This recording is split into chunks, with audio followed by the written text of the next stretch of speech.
Hello all, இன்னைக்கு class 34ல embossed loading stitch எப்படி பண்ணுறதுன்னு பார்க்கலாம். நான் 2 லேயர் ஆஃப் பைப்பிங் த்ரெட் வந்து ஸ்டிக் பண்ணியிருக்கேன். ட்ரை ஆனதுக்கப்புறம் மிஷின் த்ரெட் யூஸ் பண்ணி ஜிக்ஸாக் ஸ்டிச்சஸ் வந்து மேலே போட்டுக்கலாம். ரொம்ப க்ளூ வந்து அப்ளை பண்ணாதீங்க.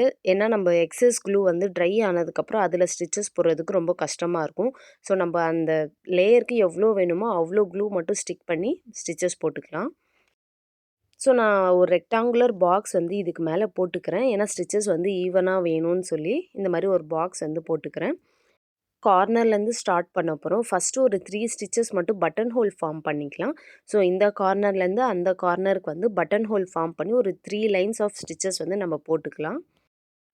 3 லைன்ஸ்க்கு அப்புறம் பார்த்தீங்கன்னா லீஃப் ஃபில்லிங் மாதிரி தான் பண்ண போகிறோம். ஃபார்வர்ட் செயின், லாக் செயின், அப்படியே ரிவர்ஸாக வந்து பேக்வர்ட் செயின், லாக் செயின், இதை தான் ஃபாலோ பண்ணி ஃபுல்லாகவே கம்ப்ளீட் பண்ண போகிறோம். ஃபஸ்ட்டு 3 லைன்ஸ்க்கு மட்டும் பட்டன் ஹோல் மாதிரி ஃபார்ம் பண்ணி இந்த கார்னர்லேருந்து அந்த கார்னர் போகிறோம்.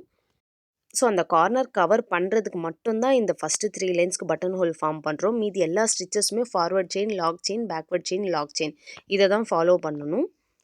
இந்த ஃபார்வர்ட் செயினும் பேக்வர்ட் செயினும் போடும்போது நம்ம இந்த எம்போஸ்டு ஸ்டிக் பண்ணோம் இல்லையா, அங்கே வந்து ஸ்டிச்சு போடுங்க.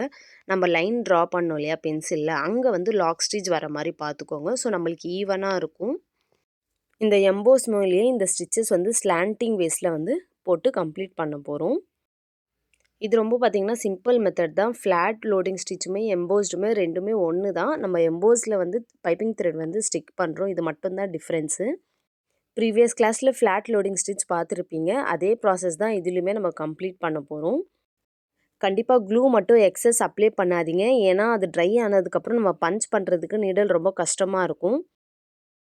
ஸோ நான் ஒர்க் வந்து கம்ப்ளீட் பண்ணிவிட்டேன். எண்ணாட் போட போகிறேன். ஆஸ் யூஷுவல் நம்மளுக்கு எட்ஜஸ் வந்து பீட்ஸ் ஒர்க் கொடுத்து நம்ம கவர் பண்ண போகிறோம். சுகர் பீட், பஞ்ச் பீட், நம்ம எந்த பீட் வேணாலும் யூஸ் பண்ணிக்கலாம்.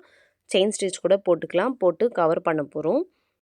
இந்த மாதிரி எண்ணாட் போடும்போது சம்டைம் நம்மளுக்கு வந்து பெருசாக லூப் வந்துருச்சுன்னா ஒன்றுமே பண்ணாதீங்க. அதுக்குள்ளே இன்னொரு எண்ணாட் போட்டிங்கன்னா இந்த எண்ணாட் வந்து உள்ளே போய்ட்டு நமக்கு செக்யூர் ஆகிடும்.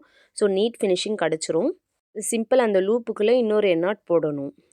ஃப்ளாட் லோடிங் ஸ்டிச்சஸ் வீடியோ பார்த்துட்டு இந்த வீடியோ பார்த்தீங்கன்னா உங்களுக்கு கண்டிப்பாக ஈஸியாக புரியும். ஸோ இன்றைக்கி கிளாஸோட ஒர்க் வந்து இந்த ஸ்டிச்சஸ் வந்து ப்ராக்டிஸ் பண்ணிவிட்டு எனக்கு ஃபோட்டோ ஷேர் பண்ணுங்கள். அண்ட் மறக்காமல் சப்ஸ்கிரைப் பண்ணிவிட்டு எனக்கு சப்போர்ட் பண்ணுங்கள்.